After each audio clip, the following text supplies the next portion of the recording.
Selamat siang, perkenalkan nama saya Ketisha Imelda Tewernusa, SE MSI. Saya dari Prodi Ekonomi Pembangunan, Fakultas Ekonomi dan Bisnis, Universitas Papua. Pada kesempatan ini saya akan memberikan perkuliahan yaitu mata kuliah Ekonomi Publik sesuai dengan keahlian atau minat saya. Penyelenggaraan mata kuliah Ekonomi Publik ini dilaksanakan di semester 6. Mata kuliah ini bobot SKS-nya adalah 3 SKS dengan kode mata kuliah DM 650603DW. Pelaksanaan atau penyelenggaraan perkuliahan ini dilaksanakan selama 16 kali pertemuan dengan 14 kali pertemuan yaitu memberikan materi, dan 2 pertemuan berikutnya adalah melalui UTS dan UAS. Komponen yang penting yang menunjang perkuliahan ini adalah delivery, interaction, dan assessment. Delivery adalah tatap muka dengan mahasiswa di mana dosen memberikan RPS, yang mana di dalam RPS itu adalah pokok-pokok materi yang akan dibahas selama perkuliahan. Diharapkan dengan RPS ini maka mahasiswa bisa mengetahui mata kuliah apa saja yang akan dijelaskan atau dibahas selama perkuliahan. Kemudian juga mahasiswa bisa mempersiapkan diri ketika sebelum perkuliahan dimulai dengan membaca materi-materi yang sudah ada di dalam RPS. Komponen berikutnya adalah interaction. Interaksi ini adalah interaksi, ada komunikasi 2 arah antara dosen dan juga mahasiswa melalui diskusi, tanya jawab, ataupun juga kolaborasi dengan mahasiswa. Komponen penunjang yang penting lainnya adalah assessment. Assessment di sini adalah penilaian. Penilaian ini di sini terdiri dari mahasiswa yang mengerjakan tugas, mahasiswa mengikuti kuis, kemudian juga penilaian dilihat dari keaktifan di kelas, partisipasi, kehadiran, itu menjadi komponen yang sangat penting yang menunjang di dalam perkuliahan. Baik, kita akan masuk kepada pembelajaran atau video pembelajaran berikutnya dengan pokok bahasan yang pertama, yaitu tentang konsep ekonomi publik. Baik, Shalom. Assalamualaikum warahmatullahi wabarakatuh. Ya, salam sejahtera bagi kita semua. Hari ini saya akan memberikan kuliah tentang ekonomi publik. Namun sebelum kita memulai perkuliahan di siang hari ini, baik kita akan berdoa menurut keyakinan kita masing-masing. Berdoa dimulai.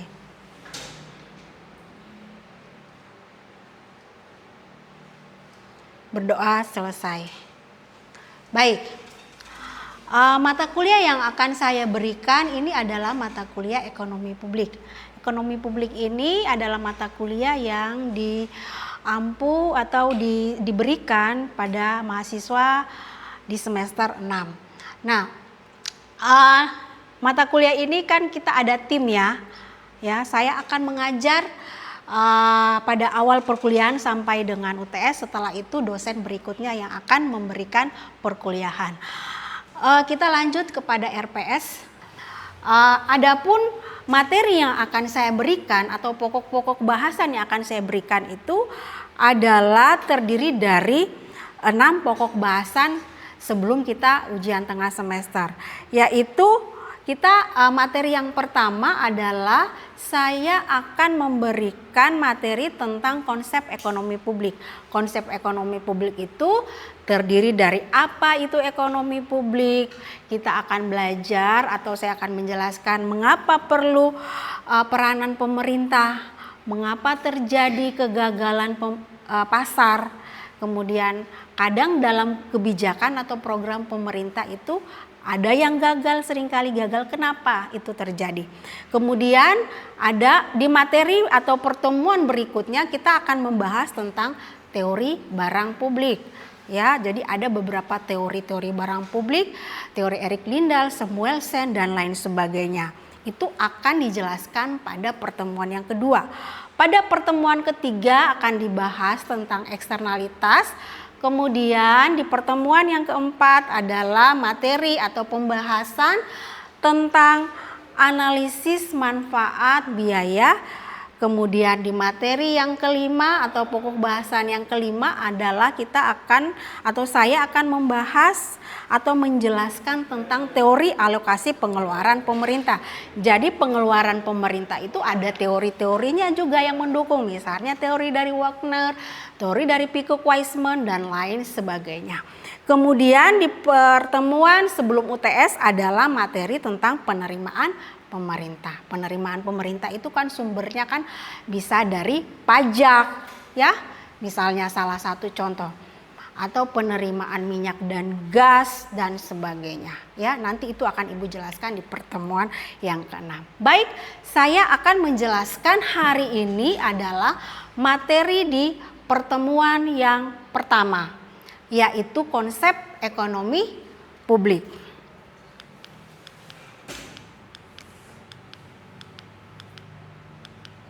Nah, sebelum saya melangkah atau menjelaskan tentang materi ekonomi publik, saya ingin bertanya, kalian pernah mendengarkan kata publik? Contohnya apa? Jalan raya, jalan raya, jalan umum ya, jalan raya. Apalagi? Bandara, berarti itu fasilitas publik. Transportasi publik, ya kan? Iya. Dan lain sebagainya.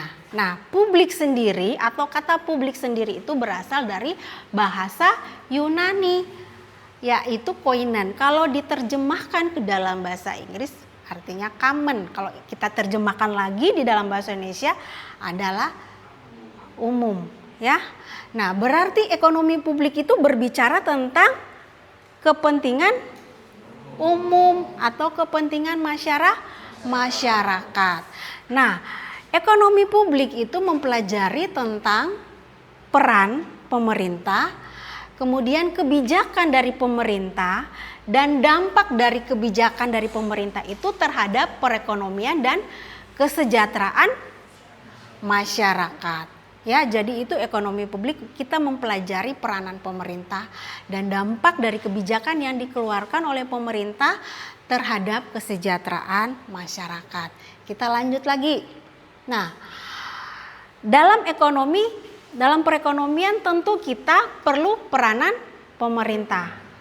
Bisa nggak ekonomi itu berjalan sendiri tanpa campur tangan pemerintah? Kenapa? Karena diperlukan intervensi pemerintah untuk menyeimbangkan keadaan ekonomi. Iya, perlu ada intervensi pemerintah. Contohnya apa? Seperti penyimbangan harga pasar. Iya, misalnya menyeimbangkan harga pasar. Ketika terjadi kenaikan harga-harga barang pokok misalnya, pemerintah perlu ada di situ supaya bisa menstabilkan harga pasar misalnya dan sebagainya. Nah, pemerintah perlu campur tangan di dalam perekonomian. Saya kasih contoh lagi. Misalnya kita berbicara di dalam perusahaan. Perusahaan itu kan ada yang namanya pengusaha, ada yang namanya karyawan atau buruh, ya. Pengusaha, karyawan atau buruh. Nah, seringkali kan bisa saja terjadi konflik, ya kan? Konflik kepentingan, misalnya terkait dengan gaji atau upah, kan kita sering dengar ya di berita ya dan sebagainya, kan terjadi konflik atau kepentingan. Nah, peranan pemerintah ini dibutuhkan. Nah, di dalam ekonomi hubungan antara buruh dan pengusaha itu kan, kalau kita berbicara tentang hubungan industrial itu ada yang namanya hubungan bipartit. Itu berbicara tentang pengusaha dan karyawan atau buruh. Tapi kalau melibatkan pemerintah berarti itu ada yang namanya hubungan tripartit. Berarti tri itu Tiga: pemerintah, pengusaha, dan buruh atau karyawan perusahaan. Berarti tentu diperlukan lewat apa? Ya lewat regulasi. Ada yang namanya undang-undang ketenagakerjaan, jaminan sosial tenaga kerja, dan lain sebagainya. Disitulah dibutuhkan peranan pemerintah. Nah, kemudian selanjutnya tadi saya sampaikan bahwa kenapa pemerintah harus campur tangan supaya perekonomian itu bisa berjalan dengan baik, biar bisa seimbang, bisa harmonis dan sebagainya. Nah, ada yang namanya kegagalan pasar. Pasar itu bisa gagal. Karena apa? Karena kita tidak bisa menyerahkan sepenuhnya ekonomi itu kepada pasar atau swasta yang melakukan. Karena adanya barang publik, penyebab kegagalan pasar salah satunya adalah barang publik. Barang publik itu adalah barang yang disediakan oleh pemerintah, anggarannya berasal dari pemerintah dan ditujukan untuk kepentingan publik. Misalnya jalan raya yang setiap hari kita gunakan, itu anggarannya dari siapa? Dari pemerintah untuk kepentingan publik. Jembatan yang kalian lihat atau bendungan, bandara dan sebagainya itu kan fasilitas yang disediakan oleh pemerintah. Nah, kemudian kegagalan pasar juga itu terjadi karena ketidaksempurnaan pasar. Pasar yang tidak sempurna, ada yang namanya pasar monopoli. Kalau monopoli itu berarti cuma satu. Berarti cuma satu produsen atau satu penjual, ya. Berarti kalau satu penjual apa yang terjadi? Monopoli harga. Kalau orang monopoli harga berarti itu kan persaingan yang tidak sehat, ya kan? Sehingga harus ada peranan pemerintah untuk menyelesaikan masalah tersebut. Misalnya kalau kita berbicara tentang ketidaksempurnaan pasar monopoli, ya, lewat apa? Undang-undang lagi, regulasi. Undang-undang itu kan sesuatu yang mengikat sehingga orang atau produsen juga tidak bisa melakukan sesuatu seenaknya. Misalnya kalau kita berbicara tentang pasar monopoli berarti ada yang namanya undang-undang anti monopoli dan persaingan tidak sehat. Kemudian ada yang namanya eksternalitas. Eksternalitas itu berarti dampak yang diakibatkan oleh salah satu pihak kepada pihak lain dan pihak yang mendapatkan dampak tersebut tidak mendapatkan kompensasi. Kalau kita ngomong tentang eksternalitas negatif, ya kan? Nah, misalnya rumah kalian dekat dengan pabrik misalnya, kalian tinggal, nah terus setiap hari pabrik itu kan dia beroperasi tuh, mengeluarkan asap. Asap itu kita hirup, ya kan? Kalau kita hirup apa yang terjadi? Bisa sakit pernapasan dan sebagainya. Itu yang namanya eksternalitas dan tidak ada kompensasi. Kalau kalian sakit bayar ke dokter atau pergi ke dokter ke rumah sakit pakai biaya siapa? Biaya sendiri. Oleh karena itu adanya eksternalitas itu butuh yang namanya peranan pemerintah, ya. Lewat undang-undang dan sebagainya. Kemudian kegagalan informasi. Informasi gagal itu maksudnya begini. Ada informasi-informasi yang kita tidak bisa serahkan sepenuhnya kepada pasar atau swasta. Misalnya kita ada, nanti akan terjadi, misalnya kita dengar toh ada terjadi gempa bumi dan berpotensi tsunami. Berarti itu kan warning kepada masyarakat untuk harus siap-siap, harus waspada. Siapa yang mengeluarkan warning tersebut? Pemerintah melalui lembaga misalnya BMK, iya BMKG yang mengeluarkan. Jadi hal-hal itu, contoh-contoh itu kegagalan pasar itu tidak sepenuhnya kita berikan atau kita serahkan kepada swasta. Nah, kemudian di dalam perekonomian modern itu peranan pemerintah dapat diklasifikasikan dalam 3 golongan besar. Yang pertama adalah peranan alokasi. Alokasi itu berbicara tentang bagaimana pemerintah bisa mengatur pembagian barang, kemudian sumber daya supaya tepat guna. Misalnya, contohnya alokasi seperti apa sih? Misalnya, tidak semua barang dan jasa itu dihasilkan oleh swasta. Perusahaan bisa memproduksi puluhan ribu, ratusan ribu unit motor atau ratusan ribu unit mobil, tapi dia akan tidak menjadi optimal kalau tidak ada jalan. Siapa yang menyediakan jalan? Pemerintah. Makanya itu yang namanya peran alokasi. Jadi ada hal-hal yang tidak bisa disediakan oleh swasta, misalnya jalan raya. Kemudian peranan selanjutnya adalah peranan distribusi. Distribusi itu dimaksudkan supaya tidak terjadi kesenjangan antara pihak yang kaya dan yang miskin. Misalnya lewat apa? Misalnya salah satunya adalah lewat pajak progresif. Nah, pajak progresif itu apa? Pajak progresif itu adalah pajak yang diberikan kepada masyarakat, ya, pengenaan pajak itu sesuai dengan tingkat pendapatan masyarakat. Misalnya, pajak progresif itu seperti apa sih? Orang yang punya pendapatan tinggi, dia tentu akan membayar pajak yang lebih tinggi. Orang yang mempunyai pendapatan yang rendah, dia akan membayar pajak lebih rendah. Itu maksudnya supaya tidak ada kesenjangan antara si miskin dan si kaya. Kemudian peranan distribusi yang bisa dilakukan oleh pemerintah selanjutnya yaitu dengan melakukan misalnya memberikan pupuk bagi petani, pupuk subsidi, ya.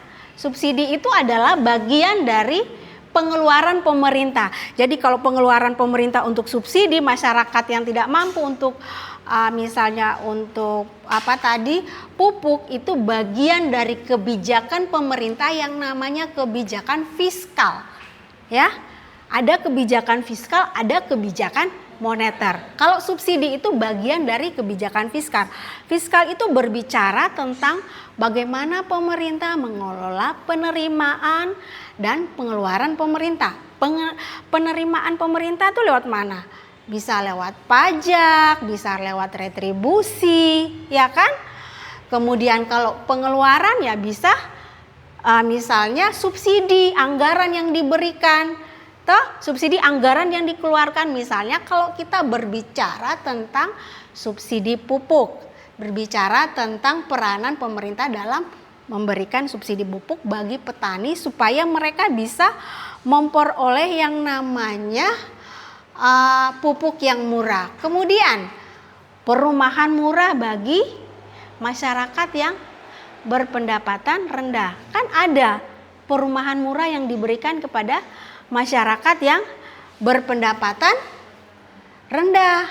Supaya apa? Kenapa harus diberikan? Supaya masyarakat bisa menikmati yang namanya rumah yang layak. Mereka bisa mendapatkan rumah yang layak bagi masyarakat. Ya, masyarakat yang golongan pendapatan yang rendah bisa menerima rumah yang layak. Itu bagian dari pengeluaran, bagian dari peranan distribusi.